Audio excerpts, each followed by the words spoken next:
All right, guys, I've done a lot of coverage of the Arendal Sound 1528 series speakers. I promise you this is my last video on this topic. I have the 1528 bookshelf 8s here. I wanted to give you guys my final listening impressions before I send them back to Norway. That's what we're going to be talking about in today's video.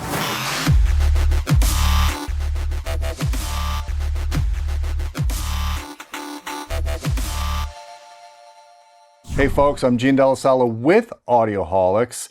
As you guys know, I'm a fan of the 1528 series. Don Dunn had the 1528 Tower 8s. He did a review on those, love those. He had the giant center channel. I got the bookshelves. I wanted something that was a little more manageable to handle. These are not bookshelves by any means. These are stand mount Goliaths. They weigh almost 67 pounds each. They mean business. You need their rigid stands. They have huge stands here with a big base on them for stability. These speakers are built like no other in their price point. They're $4,500 a pair. They give you a 60-day free trial period, shipping both ways if you don't like them. I really have a hard time thinking anybody could grab these speakers, stick them in their house and not like them. And I'm going to tell you why. Let's start with the design philosophy of these speakers. So this is a three-way stand mount speaker. It has a 28mm lithium magnesium tweeter in a waveguide to actually better blend it with the mid-range and keep that tweeter as close to the mid-range as possible. They have a 5-inch carbon graphene mid-range and the basket on it is sealed. Why they did this was they wanted to increase the sensitivity of that driver so these speakers could play louder. Then they have an 8-inch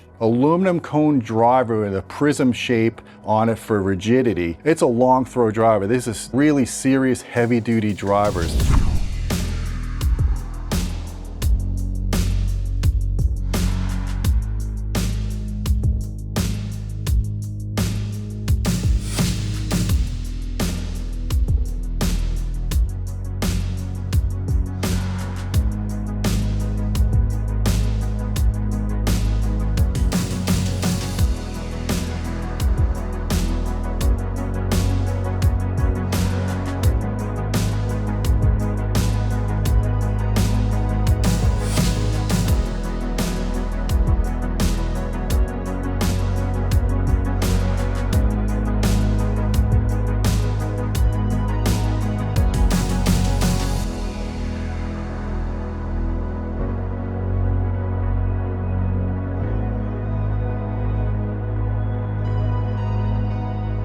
Now the speaker sensitivity on these are only 84 dB is what Arendal Sound rates them at, and they're really a 4-ohm speaker. I measured them closer to 86 dB. In fact, the Tower 8s, we measured the sensitivity about 2 dB higher than what they're speccing, so I'm glad they're very conservative about this. These speakers are tuned for bass, so you trade sensitivity for bass. These have more bass than some Tower speakers in their price class. I think they're tuned at around 22 Hertz. I was getting usable bass extension down to 19, 18 Hertz in room. So these speakers in the right room, you don't need a subwoofer. They will project tons of deep bass, and if you have the ability to EQ and soften the room mode problems, you got a full range system on a stand mount, and it's quite epic, the kind of sound that they throw at you. And I want to talk to you guys about that with some of my listening impressions. So first up, I have Jhené Aiko, The Worst. I really like this artist. She's new to me. I started listening to her. What I found here, listening to this recording on the Arendal Sound 1528 Bookshelf 8, was a massive amount of spaciousness.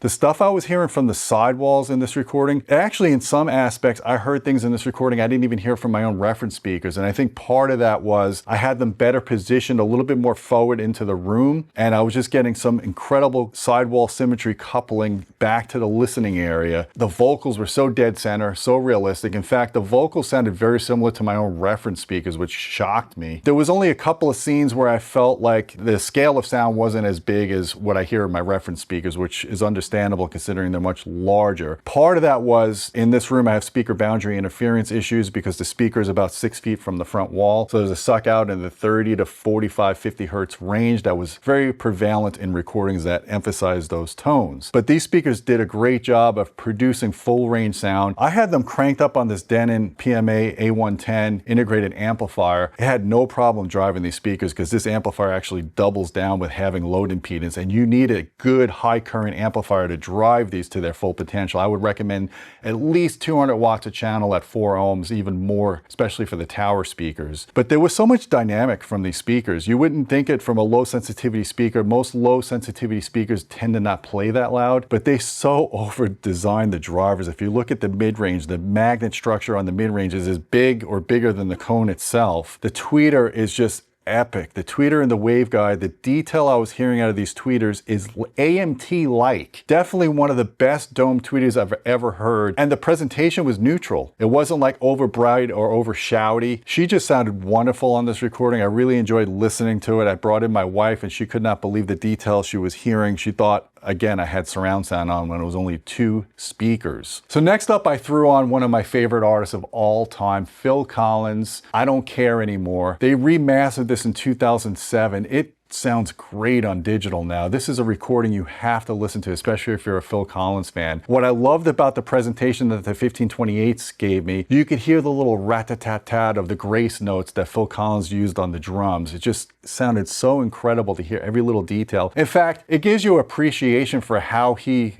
recorded the drums in this track, the dynamics of it, the spaciousness of it. You heard the room that it was recorded in on these speakers. Real genius in how Phil Collins laid the drum track to the song. So if you agree with me, give me a comment down below on that, because Phil is one of my favorite drummers of all time. And the only thing I would say was missing, again, was the kick drum just didn't hit me with the slam that I heard in my reference system. Of course, I needed subs in this room to do that. But when I brought these speakers into the guest room, it was a whole different experience. I had my daughter calling me in the middle of the night in the 2 rooms over saying, Dad, you got to stop the bass. It's killing me. And I've never heard those complaints before when I listen to music in that room. So you could tell these speakers were definitely exciting the room modes in my guest room. But overall, just listening to Phil's voice, again, it sounded like I was listening to my reference speakers. Because it's a 3-way design, because of that carbon graphene mid-range, it was very neutral, very vibrant, very dynamic. So another recording I listened to was Gregory Porter, Holding On. I really like this artist. I'm new to him. I started discovering his music randomly. Well recorded, beautiful voice. His vocals sounded very lush on this recording. The piano, again, sounded like it was in the room, very lifelike. The presentation reminded me of my reference system. Of course, maybe a little bit bass was missing given the physical size of these, but if I brought the 1528 Tower 8s in this room, it'd be a whole different experience on that song. So Radiohead, Packed Like Sardines in a Crushed Tin Box. Again, this is a reference recording for me. This is the best I've heard this recording on review speakers that I've been listening to recently.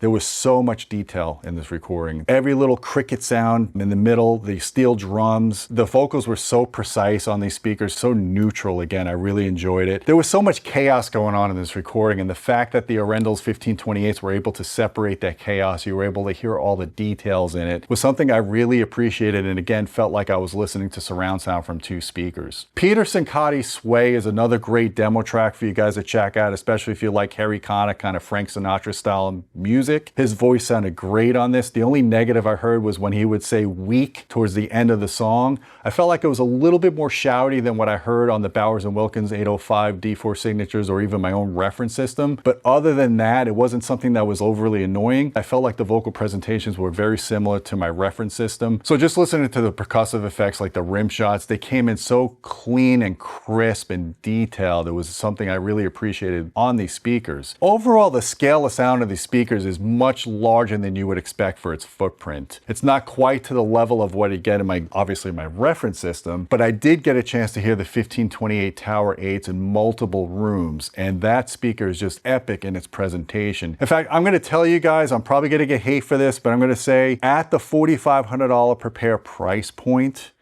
in its form factor, I can't think of a better speaker. I can't think of a speaker that plays lower, that has as much dynamic output capability, that actually sounds neutral yet incredibly detailed. Build quality, they have no equal. Just the front baffle alone is almost 3.5 inches thick. It's all made of HDF. These things are juggernauts. They're rear ported. They have really heavy duty binding posts for biamp, bi-wireable. They have different little jumpers on them if you want to tailor the sound. My prototype units, it wasn't wasn't able to do that with it, so I just had it in the default setting. And I always recommend if you're going to do any EQing at all, it should be done in the digital domain. That's just my opinion, but it is nice that they give you that option. The crossover parts are all really tight tolerance, very high quality parts. They're parts that are rated for high power handling. If you look at the standoffs with the resistors, they use really heavy duty resistors. I can't say enough about its build quality.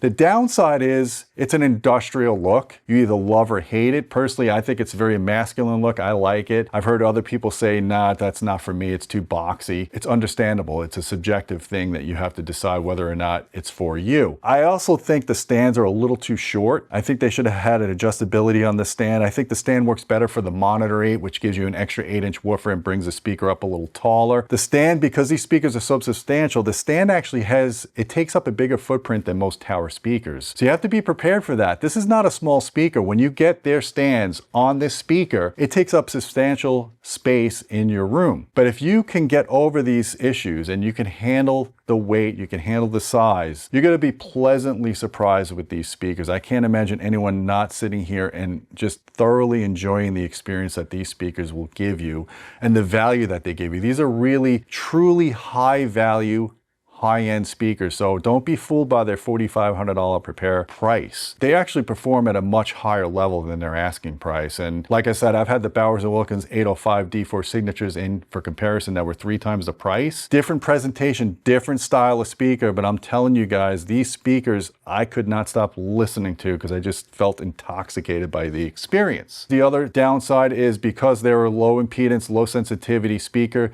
you need a good amp. You can't just use an entry-level AVR for these speakers. You need something that's got some high current capability. You need an amplifier that's got balls. And that's what this Denon does. This Denon really drove them well. So keep all this in perspective when you're looking at these speakers. This speaker comes in 2 finish options. It looks like gunmetal gray. They call it basalt, which is supposedly a flat black, but it's more of a gray finish to me. They also have the polar or the white finish. I love the white. I wish I had the white ones in here. I think they look absolutely epic. So guys, if you like this video, please hit the thumb up.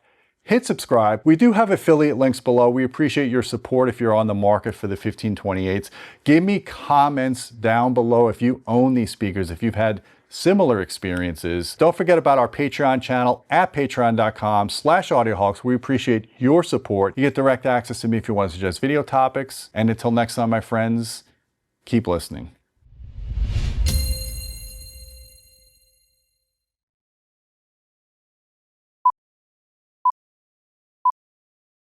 Oh man, I wrote a lot of shit.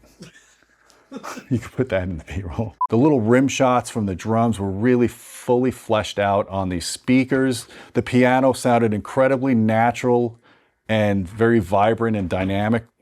Do I have to reshoot all that? And until next time, my friends, keep listening. I forgot to add the color options. Can we add that in?